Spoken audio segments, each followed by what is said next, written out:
Olá, este é o Poder 360 Entrevista e hoje o entrevistado é o presidente do Banco Central, Ilan Goldfein.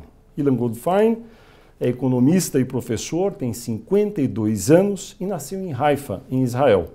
Está no Brasil desde os 13 anos de idade e passou a sua vida, grande parte dela, no Rio de Janeiro. No futebol, Ilan Goldfein torce para o Flamengo. Antes de assumir o Banco Central, em junho de 2016, atuou na academia, em organismos internacionais e no setor financeiro. Presidente Ilan Goldfein, muito obrigado por estar aqui no estúdio do Poder 360. Eu começo perguntando para o senhor quando é a expectativa de deixar o Banco Central, uma vez que já está tudo anunciado a respeito do seu sucessor, o economista Roberto Campos Neto. No Banco Central, primeiro eu queria agradecer a oportunidade, é sempre um prazer estar aqui. No Banco Central, as mudanças ocorrem após a nomeação e a sabatina no Senado, que é diferente. Então tem que ter o Senado tem que estar funcionando, tem que ter uma comissão de assuntos econômicos, tem que passar a sabatina e depois tem a posse. Eu me comprometi com o novo governo de ficar aqui até que o Senado aprove o nome do Roberto Campos Neto, que eu imagino que até março aconteça. Então tenho ainda mais um mês e meio, 2 meses aí de trabalho no Banco Central. O senhor já decidiu o que vai fazer profissionalmente depois de deixar o Banco Central?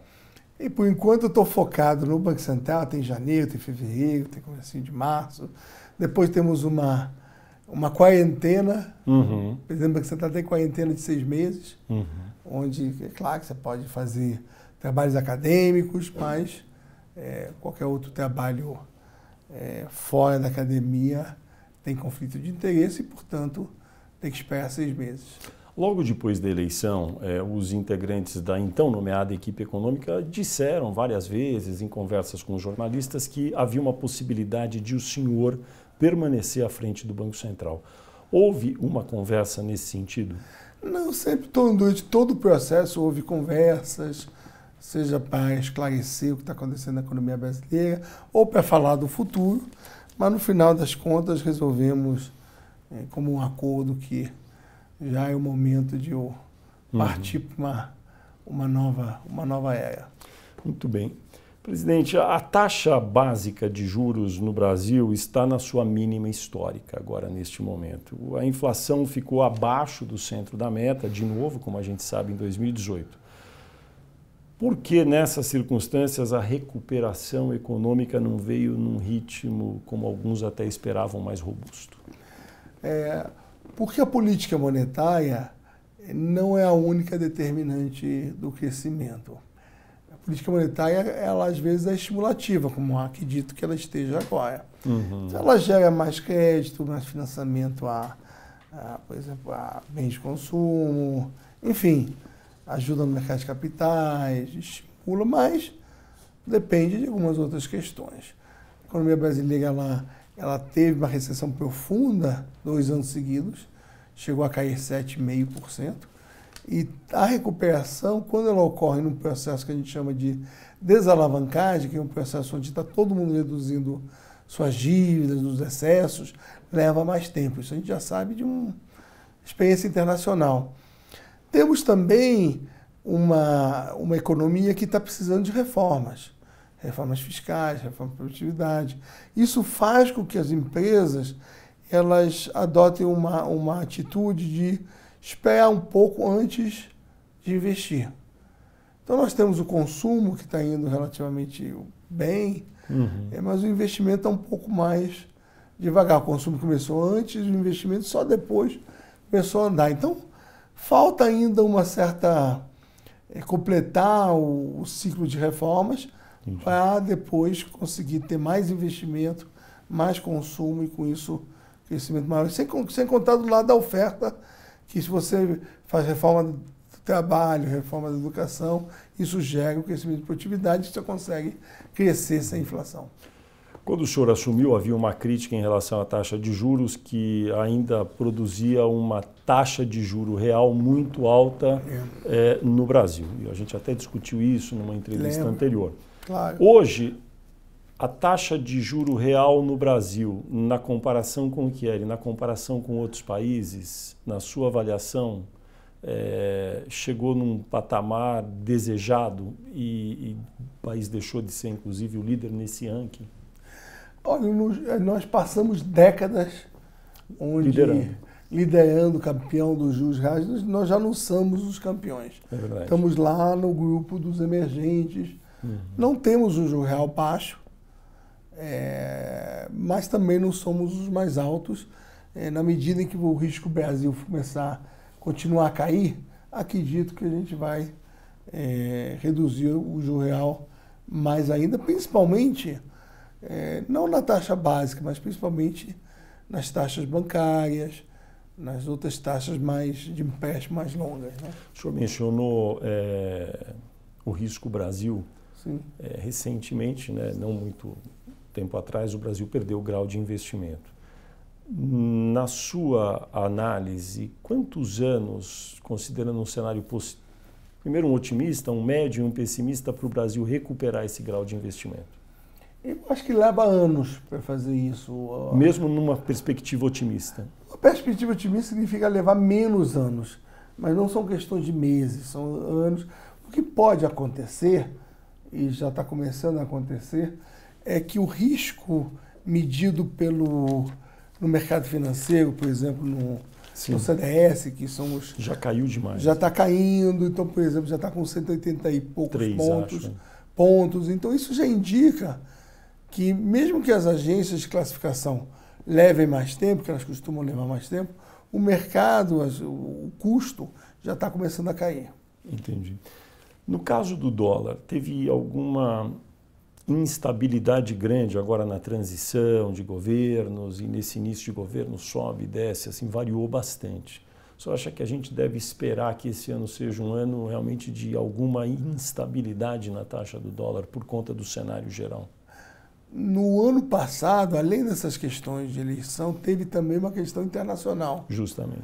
Então teve um período onde todos os emergentes depreciaram, alguns países, inclusive muitos, gerou crise. Teve casos extremos, como a Argentina, como a Turquia, que a depreciação foi 50%, brutal. Mas todos os países tiveram alguma depreciação, porque o dólar, que é o que a maioria olha, ganhou força. Então ganhou força em relação a alguns, ganhou muita força em relação aos outros, mas todo mundo teve. Aí depois, no final do ano, deu uma estabilizada.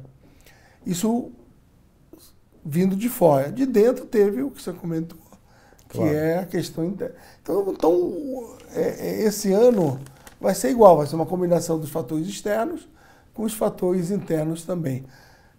Você sabe que os economistas eles têm muito respeito pela taxa de câmbio. Ninguém quer projetar câmbio porque sabe que é a variável mais difícil que tem. E no Banco Central, a gente, por profissão, a gente tenta não falar de câmbio. Agora, olhando o cenário internacional, é possível, enfim, porque a gente tem aí um cenário em que vários indicadores demonstram que a economia global pode estar terminando um ciclo e vai ter uma certa, enfim, redução aí na velocidade de crescimento. Tem esse problema comercial, essa disputa entre China e Estados Unidos. Considerando esses aspectos, esse seria um ano, enfim, turbulento aí para a gente esperar que o Brasil consiga se recuperar mais nesse cenário? Tem vários focos de incerteza. Você comentou da China, Estados Unidos, é um foco de comércio que pode ser o responsável pelas taxas de desaceleração do crescimento chinês. Estamos 6,5%, 6,3%, muita gente acha que pode desacelerar mais. É por isso que o governo chinês está atuando para evitar. Você também tem outros focos de incerteza, que é o Brexit, evidentemente. Você tem foco de incerteza, você comentou fim do ciclo. Os Estados Unidos está num ciclo de crescimento forte há algum tempo. E o receio é que daqui para frente não seja tão forte, que na verdade venha. Então tem vários focos de incerteza que podem influenciar. Quanto a gente não sabe, pode ser que algumas coisas se resolvam, por exemplo, China e Estados Unidos podem chegar num acordo. É possível que o Brexit, que está no momento mais difícil, venha resolver mais adiante. Resolver não, mas venha a ter uma saída menos, menos dolorosa, digamos assim. Então, tudo isso pode gerar mais ou menos incerteza. Agora, eu acho que aquele cenário benigno que a gente tinha lá, você falou que eu entrei em 2016, junho de 2016. Em junho de 2016, eu acho que o cenário internacional estava benigno. E a gente colocou nas nossas comunicações, a gente chamou isso de interregno benigno. Porque nós não acreditamos que aquilo lá ia ficar para sempre. Eu acho que o ano passado foi o fim desse interregno. Não significa que vai piorar sempre, vai ter... Mas eu acho que aquele cenário de juros muito baixo, com a economia internacional crescendo, já não vai ter mais. E é uma certa... Enfim, eu não acredito em azar, não sei se o senhor acredita, mas o Brasil passou os últimos 4 anos em dificuldades, né? Agora está, enfim, talvez entrando num ciclo melhor aqui internamente, mas desincronizado da economia mundial. Justamente agora, quando o país vai estar em tese, né, com alguma reforma preparado, aí o cenário externo não é mais tão favorável. Será que uma coisa não vai anular a outra? A gente vai continuar a sofrer com crescimento baixo por causa disso?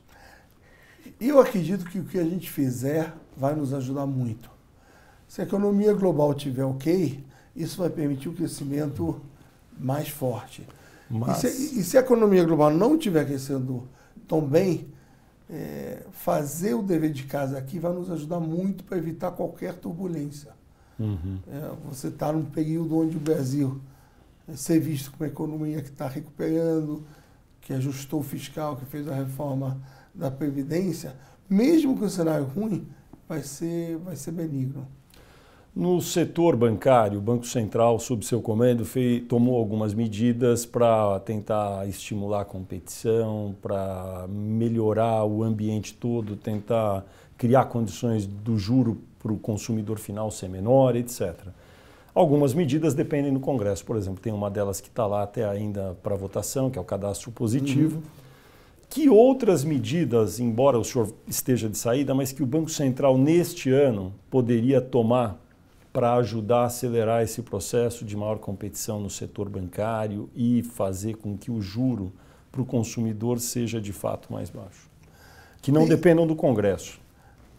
Tem algumas que dependem do Congresso, que são o cadastro positivo, que a gente tem que passar. Tem várias medidas que estão ainda no Congresso, que faz parte do processo, né? Você coloca, entra em discussão, algumas saem, outras não saem. Algumas, por exemplo, no final do ano passado, a duplicata eletrônica foi algo que saiu. A duplicata eletrônica facilita muito a questão do comércio. Coisas que não dependem do Congresso, por exemplo. Facilitar os meios de pagamentos, que as pessoas possam pagar e possam não depender tanto dos mecanismos tradicionais dos bancos. Ou, às vezes, por exemplo, um dos nossos projetos é permitir pagamento instantâneo 24 horas, 7 dias por semana. Então, você pode pagar tudo através do seu celular ou através daquelas maquininhas, transfere direto da tua conta para a conta de quem está te vendendo alguma coisa. Sem nenhuma carência. Entendeu? Direto. Imediatamente. Domingo, sábado. Isso precisa do Banco Central para organizar. Hoje já muita gente faz isso, mas faz do seu banco. Para fazer isso no sistema todo, você precisa do Banco Central. Isso é pagamento instantâneo e a gente vai trabalhar nisso esse ano. O senhor acha que este ano é possível que esse projeto do pagamento instantâneo seja formatado a ponto de ser implantado na prática? Na verdade, acho que ele pode caminhar bastante esse ano. Se vai funcionar ainda, não dá para saber. Eu acho que são crescentes. Você vai ver que cada vez mais se usam, por exemplo, no setor de cartão de crédito e cartão de débito, a quantidade de maquininhas que tem, a quantidade de competição que está tendo nessas... Se você vai numa feira, não no supermercado, no mercado, você já vê que o comerciante tem várias máquinas. Várias maquininhas, então está caindo o preço. Então eu continuo, acho que isso aqui vai continuar bastante. Outra medida que a gente está querendo implantar é o chamado Open Banking, que em português significa banco livre. Livre de quê? Livre que os teus dados, sejam livres para ir para qualquer lugar que você queira. O teu dado, se você pagou crédito, se você não pagou, se você tem conta. Isso não é como cadastro positivo? Esse é o cadastro positivo mais amplo até. Qual a diferença básica? Qual a diferença é que o cadastro positivo é um cadastro que todo mundo consegue ver se você pagou ou não pagou suas contas. O Open Banking, ou seja, tem a ver com a portabilidade de teus dados de um lugar para outro da forma mais fácil. Então, se você quer que teus dados, se você é um cliente de um banco X, diz, olha, agora eu quero ir para o Fintech. Passa todos os meus dados para o Fintech. Que dados? Todos os dados que você acumulou aí. Conta inteira. Conta inteira, tudo, quantos anos você já está aí, se você consumiu tal, se você pagou tal. Tudo vai para a Fintech. Inclusive as contas que eu tenho em débito automático, já vai tudo para o outro. É a informação. E depois você pode fazer a portabilidade da própria conta, se quiser. Isso já pode hoje. Portabilidade você pode transferir o que você quiser, cada vez mais fácil. Só que agora você transfere não só a portabilidade, mas também toda a informação para... Isso quando que entra... Isso é algo que veio com a lei de acesso à informação, que teve, que foi promulgada no final do ano passado, né? Lei de acesso à informação? A lei de informação, eu não sei o nome, é a lei que permitiu... Esse tipo de acesso a esse dado? A todos os dados da economia, não só do sistema financeiro. Entendi. E isso daí, a rigor, se algum cliente já for a algum banco hoje, ele já tem o direito de pedir isso, então? Tem uma carência de uns 18 meses, alguma coisa assim. Ah, tá. Enquanto isso, vão implantar essa capacidade. Ah, tá. Então, ou seja, demora ainda um período para que esteja... E o que nós estamos fazendo é fazendo isso no sistema financeiro, querendo fazer no sistema financeiro. Entendi. Presidente, em 2019, esse ano que nós estamos, o país vai perseguir uma meta de inflação de 4,25. Certo. É a primeira vez em 14 anos que o centro da meta é menor do que 4,5, não é? Quais os principais desafios para que neste ano a meta seja cumprida? Até porque está todo mundo dizendo que neste ano a inflação vai estar mais pressionada. Não vai ser como foi no ano passado, porque em teoria o país vai crescer mais. O que tem que ser feito para ficar na meta ou abaixo? Eu acho que tem que continuar no ritmo que a gente está hoje. As expectativas de inflação para esse ano estão abaixo de 4. Ou seja, estão muito... Ou seja, a gente tem uma certa folguinha até para se tiver alguma pressão de consumo, demanda. Alguma coisa assim. E as expectativas de inflação, que a gente chama da inflação implícita, aquela que você tira dos ativos financeiros, também está abaixo de 4. Então, estamos começando o ano relativamente bem comparado com a nossa meta de 4,25. Para o ano seguinte, também tem expectativa perto de 4. Mas tudo isso com algumas premissas no horizonte. Por exemplo, aprovar determinadas reformas no Congresso. Por exemplo, todo mundo fala a Previdência. E esse é um cenário. Agora, na eventualidade disso não ocorrer, muda tudo também. É claro que a reforma da Previdência vai gerar impactos. Nós temos dito que no médio e longo prazo, e aí não é uma questão de 2019, ao longo dos anos, não tem como manter uma inflação baixa e manter juros baixos se você não faz as reformas. E principalmente a reforma da Previdência. Então, você tem razão que ao longo do tempo é difícil manter se as reformas são feitas. Agora, 2019, às vezes tem questões que vão além da reforma, tem a ver com como é que está a atividade, como é que está a inércia, como é que estão os choques. Tem várias questões que se juntam no curto prazo. No médio prazo, a reforma é fundamental. Sobre a reforma, tem uma discussão grande, né? Ah, mas qual o tamanho dessa reforma? É uma reforma mínima, é uma reforma máxima? Qual é o seu juízo sobre, eventualmente, se o governo, premido pelas circunstâncias, tiver que optar por uma reforma que não seja tão completa, mas que passe uma reforma da Previdência no Congresso que tem um alívio de poucos anos, não por 30 anos. Esse tipo de reforma mais tímida é, como alguns acham, o fim do mundo, o caos, ou já ajuda bastante? Olha, sob o ponto de vista do Banco Central, quanto melhor a reforma, melhor para a inflação, melhor para os juros, melhor para o crescimento. Você está perguntando para o Banco Central. Para o Banco Central, quanto melhor for a reforma, melhor é. Então, para nós, quanto mas pudesse ser feito melhor. É claro que tem outras avaliações, aí são avaliações que fogem do meu expertise, são avaliações políticas, do que consegue passar.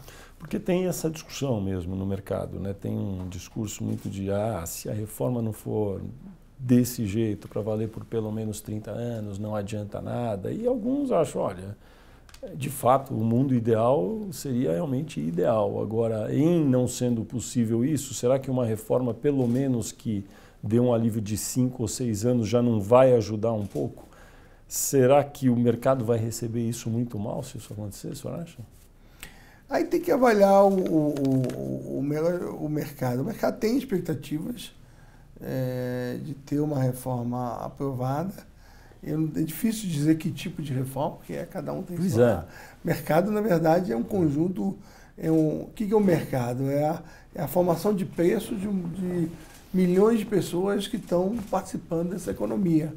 E para saber o que cada um está pensando é difícil. Às vezes faz pesquisa, às vezes vocês fazem pesquisa, né? Talvez você possa me dizer o que eles estão achando. Pois é. Tem outra coisa que o governo atual tem dito muito, a administração do ministro Paulo Guedes, por meio do professor Marco Sintra, que foi nomeado secretário da Receita Federal, que é a necessidade de simplificar, mas também de cortar impostos. Numa situação em que se encontra o país com um déficit previsto aí de 139 bilhões, tem espaço para cortar impostos? Bom, eles estão fazendo as contas, mas é claro que no momento onde você tem um déficit, o primeiro objetivo é reduzir esse déficit. E a redução do déficit se faz com redução de despesas e tal. Se a redução de despesa for muito forte, aí a gente pode pensar em outros digamos, alívios. Mas nós sabemos que as despesas estão comprimidas, tanto que a gente está indo para despesas obrigatórias, precisa de reforma. Então, eu diria que talvez no longo prazo seja possível, mas... No curto prazo é muito difícil? No curto prazo, eu acho que o objetivo principal é reduzir o déficit, ir para o superávit primário, estabilizar a dívida, mostrar que as reformas vão manter as contas públicas em ordem por médio e longo prazo. E, portanto, cortar impostos nesse cenário imediato de curto prazo fica mais... É mais difícil, depende da quantidade do que você conseguir fazer em termos de despesa. É mais difícil. De novo, né? O senhor vai sair possivelmente em março, né? Já foi anunciado, certo. Mas o senhor diria que está claro, pelo que o senhor viu até agora, da nova equipe econômica, o interesse pela agenda que é conhecida do Banco Central, que o senhor já até falou alguns itens aqui, e que isso será dado seguimento a essa agenda do Banco Central ao longo desse ano? Ou o senhor acha que haverá mudanças com a chegada do seu sucessor, o Roberto Campos Neto? A agenda, a gente tem uma agenda BC+, que é uma agenda que é mais de médio e longo prazo, que é uma agenda da instituição. Então, muito do que está lá é uma agenda do país, é uma agenda que não depende tanto das pessoas, depende... Agora, o próprio declarações do governo, dos ministros, secretários, todos eles vão na direção de muito alinhamento com essa agenda. Agora, as agendas são vivas, né? Que nem a própria agenda BC+, quando a gente colocou, não é exatamente igual a que está agora. Você vai mudando, vai acrescentando item, vai diminuindo item. Isso vai continuar, né? Por exemplo, tem para falar de algo que é mais saliente sempre, a independência do Banco Central. Certo. O ministro da Economia, Paulo Guedes, historicamente sempre defendeu a independência do Banco Central. Não obstante, nesse início aqui também são poucos dias, né? Claro. Mas ainda assim, não há uma ênfase a respeito de, voltando ao Congresso, vamos votar a independência do Banco Central. Também acho que podemos votar, é importante, mas não há uma grande ênfase. Qual é a sua avaliação? O senhor conversou já com o ministro Paulo Guedes sobre isso? O que o senhor acha que o governo fará em relação a esse projeto? Todas as declarações que eu tenho escutado, seja em público ou em privado, são a favor da independência. Tem sempre um cálculo de consegue passar, quanto que vai passar, se o momento ideal é agora, ou normalmente eu coloco a reforma da Previdência, essa reforma, a outra, depois do Banco Central. Então tem sempre essa avaliação. Agora, eu tenho a impressão que tanto no Congresso quanto no governo, nós estamos hoje com o melhor ambiente para passar essa reforma que a gente já teve no Brasil. A gente teve décadas onde foi bem mais difícil. O discurso, o debate. Eu estou achando que hoje há um consenso um pouco maior. Tem o relatório do deputado Celso Maldaner, né, que já é conhecido. O senhor teria alguma observação a fazer a respeito do relatório? O senhor acha que esse relatório atende às necessidades de trazer a independência para o Banco Central? Eu acho que atende, sim. Isso não quer dizer que você não possa fazer uma mudança, uma emenda aqui, coisas que alguém pode achar que pode melhorar dessa forma. O Banco Central hoje, sob seu comando, teria alguma sugestão a fazer? Poderia ter uma ou duas bem pequenas, mas por exemplo, no grosso nada muito diferente que está aí, não. Entendi. Eu acho que está, eu estou satisfeito. Se fosse aprovado tal como está, atenderia. Seria ótimo. Entendi. Isso que o senhor fala da mudança da cultura e do ambiente, a gente nota ao longo dos últimos 30 anos na economia brasileira até uma certa compreensão maior sobre como funcionam determinadas instituições. Quando, por exemplo, há 20 anos se falava em ter alguém do mercado financeiro para comandar o Banco Central, sempre havia uma certa indignação, um certo estranhamento. Hoje em dia isso é mais ou menos que normal, porque nas economias desenvolvidas, em geral, pessoas do mercado acabam sendo trazidas para o governo para ajudar na área do Banco Central. O senhor enxerga essa evolução também nesse mindset dos brasileiros ou da mídia, vamos dizer assim, a respeito de como o Banco Central deve ser visto pela sociedade? O senhor notou isso? Eu tenho notado recentemente uma compreensão melhor sobre o papel do Banco Central, sobre a necessidade de você ter experiências que vêm de dentro do governo e experiências que vêm de fora do governo. Afinal, a economia brasileira é uma combinação de setor privado. Complexa. Na diretoria do Banco Central, nós temos, além do presidente, temos 8 diretores. 5 desses diretores são da casa, ou seja, são funcionários públicos que entraram em concurso, estão lá 20 anos, 30 anos, e temos 3 diretores que vêm ou da academia, ou seja, de alguma universidade, ou vem do mercado, você faz uma instituição financeira. O meu caso é diferente, porque eu fui da academia, fui de instituição financeira internacional, fui do setor privado, tive no Banco Central também, então posso ser acusado de qualquer um desses lugares. Eu notei isso agora porque, veja, o seu sucessor trabalhou no mercado financeiro e, em geral, sempre haveria um volume muito grande de reportagens sobre a eventual incompatibilidade por ter vindo do mercado, alguma coisa assim, isso há 30 anos, há 20 anos. E agora foi uma coisa mais ou menos natural que o seu sucessor viesse do mercado. Isso aí, o senhor chegou a notar? Qual a sua avaliação? Isso aí é isso que está acontecendo mesmo, uma compreensão maior, né? Eu não cheguei nem a perceber, agora que você está falando é verdade. Até comparado que quando eu vim falar, não, veio, foi economista-chefe. E agora, ou quando o Armínio lá atrás, lembra? O Armínio era uma coisa assim, o Armínio trabalhou para o Jorge Soros e ficou um mês falando sobre isso. Eu acho que a percepção da instituição do Banco Central é que ela está perseguindo cada vez mais o bem comum. Então você mencionou que a gente faz medidas que tentam reduzir o custo de crédito, tentam aumentar a competição. Então eu acho que essa percepção tem ajudado, ou talvez tenha ajudado o fato de que a inflação que já teve na hiperinflação ao longo do tempo foi caindo, isso tem benefícios. Ou agora, depois de muitos anos que você comentou o juro alto, talvez essa tendência ao longo do tempo tenha ajudado. A solidez do sistema financeiro nacional hoje está em que nível, na sua opinião? Eu acho que o sistema está bem estável, bem sólido, ou seja, capitalizado. Ou seja, o que é capitalizado? Tem quantidade de capital suficiente para qualquer problema que tenha, tem liquidez, ou seja, não falta dinheiro. Se houver uma recuperação da economia, tem dinheiro para emprestar. Então, eu considero o sistema uma situação muito boa. O sistema da concentração, né, que aconteceu nos últimos 15 anos com 3 ou 4 ou 5 instituições com cerca de 80% aproximadamente, ou um pouco mais até, dos ativos, o senhor acha que tende a ser revertida com a estabilização da economia? Haverá mais competição natural ou é algo irreversível o domínio dessas grandes instituições no mercado? Esse número de bancos veio desde a crise financeira internacional, onde ocorreu um fenômeno semelhante em vários países do mundo. E o que ocorre ao longo do tempo é que essa competição volta a crescer, mas ela vem das beadas, né?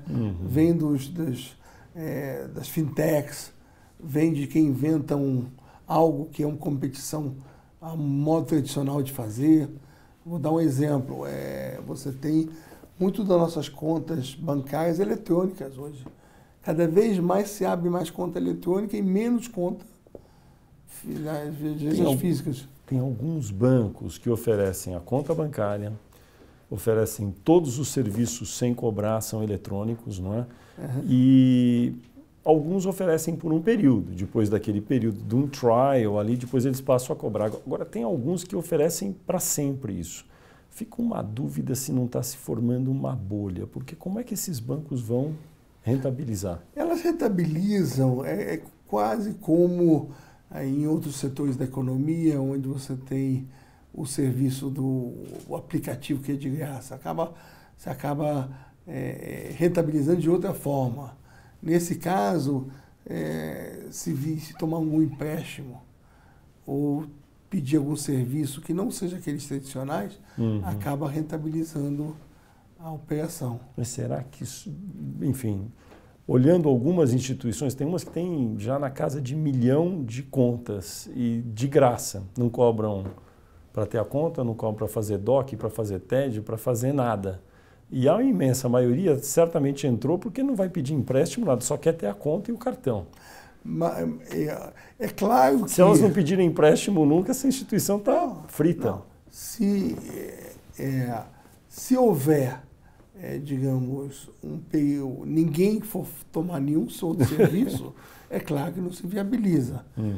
Mas eu acho que ele deve estar na conta que, de alguma forma, um percentual acaba tomando alguns outros serviços ou acaba tendo... E aí vale a pena... O Banco Central está de olho nisso, né? A solidez disso daí? O Banco Central olha a solidez de todos isso, não só a solidez dos bancos grandes, mas os bancos médios, os bancos pequenos. E dessas fintechs aí. As fintechs também, as cooperativas.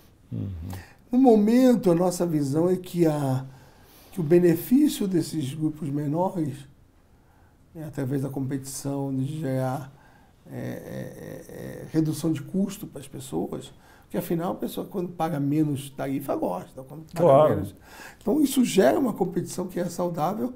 Essa competição hoje, eu diria que traz mais benefícios do que os custos de, sei lá, mais risco, alguma coisa assim, a gente acompanha esses riscos. Teve algum caso recente de alguma operação dessas só eletrônicas que apresentou algum, eu acho que não foi exatamente por causa desse problema que você coloca, de viabilizar o negócio, mas nós tivemos uma das fintechs, não vou dizer o nome, tem uma que foi liquidada, entendeu? Há pouco tempo atrás, e que nós tivemos um esforço importante de resguardar que todos os depositantes recebessem o dinheiro num período relativamente curto. E eu acho que nós fomos bem sucedidos nisso, nós e o sistema todo. Entendi. Tem FGC, então muita gente que ficou com medo, e eu botei numa fintech, estava ligada a um banco, aí liquidou o banco, aí afetou a fintech. Aí como é que a gente vai fazer? Pelo menos esse caso mostrou que a gente estava de olho, que estamos vendo, que a reação foi rápida, não afetou, digamos, a credibilidade. E tem algum esforço atual, porque estão aparecendo muitas, né, para olhar elas com uma lupa maior, porque como é uma novidade, é mais difícil também de aferir a solidez de cada uma, não é? Nós olhamos... Nós temos uma supervisão relativamente grande, então tem algumas fintechs que são reguladas pelo Banco Central, fintech de crédito, e tem algumas outras que são, a gente chama de fintech, mas são inovações nos instituições de pagamento, cartões e coisas, que a gente olha também. Então, tudo isso está dentro da supervisão do Banco Central, mas tem algumas fintechs que ainda não estão sob a nossa supervisão, são pequenas, não são representativas. No momento que a gente achar que precisa regular, a gente vai trazer para dentro. Tem uma outra questão relacionada às fintechs, enfim, ou aos bancos de investimentos, alguns que são só digitais ou não, que o fato de várias dessas empresas terem descoberto o valor de ter uma empresa coligada que produza notícias gerais ou, sobretudo, do mercado financeiro e econômico. Então, você tem um banco e tem uma divisão de notícias e vai publicando notícias que, enfim, podem ser consideradas conselhos financeiros, econômicos. Falar algumas aqui. Por exemplo, a XP, que é muito conhecida, não é? É dona de um produto chamado Infomoney, aquela corretora, eu nem sei o que é direito, chamada Empíricos, tem participação em um produto que se chama Antagonista e Cruzoé. Agora está surgindo um novo banco digital chamado C6, que vai ter uma divisão muito grande só de notícias econômicas, financeiras.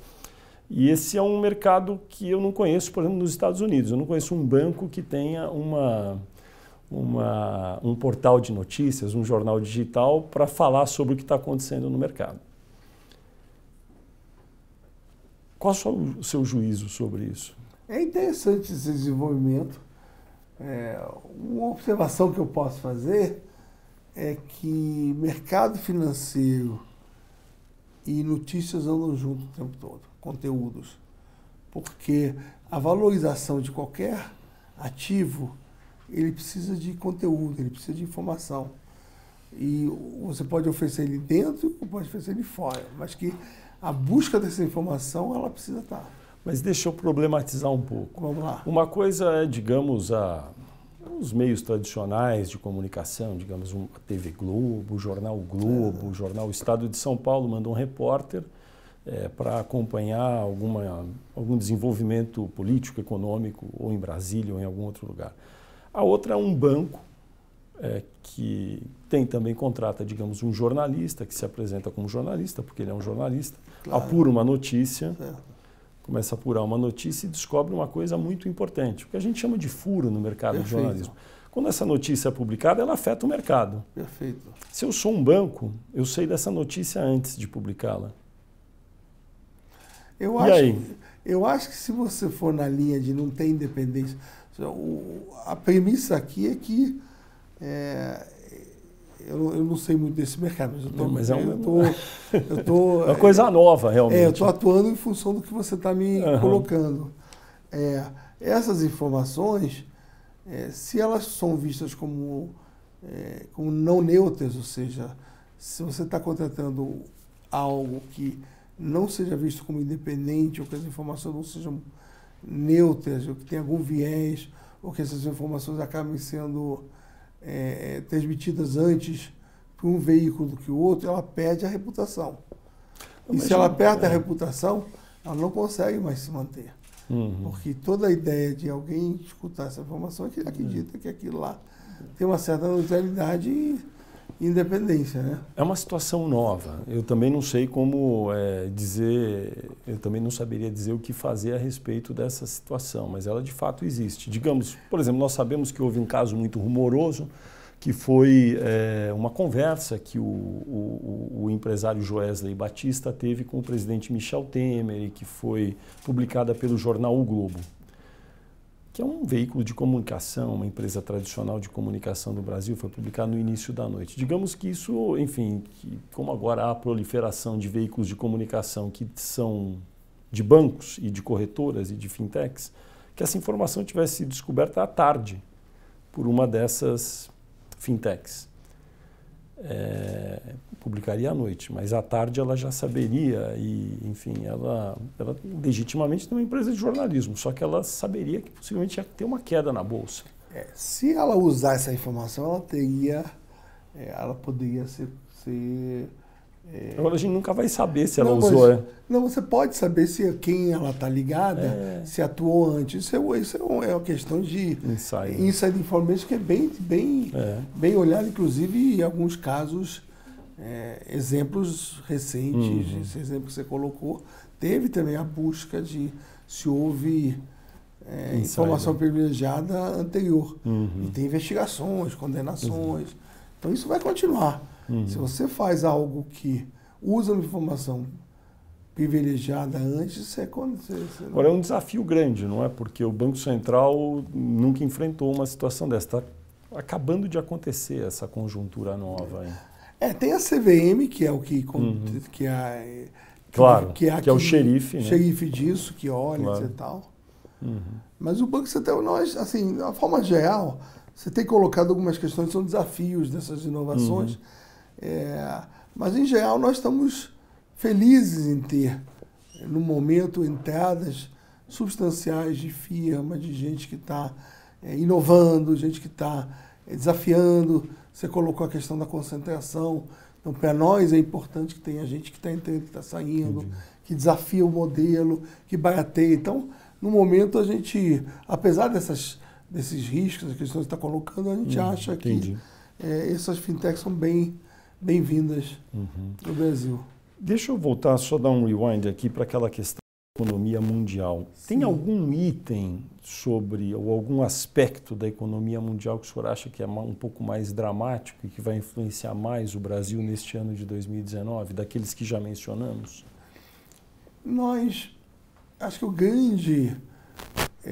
a grande dúvida do começo desse ano é se a economia mundial vai enfrentar uma desaceleração ou não.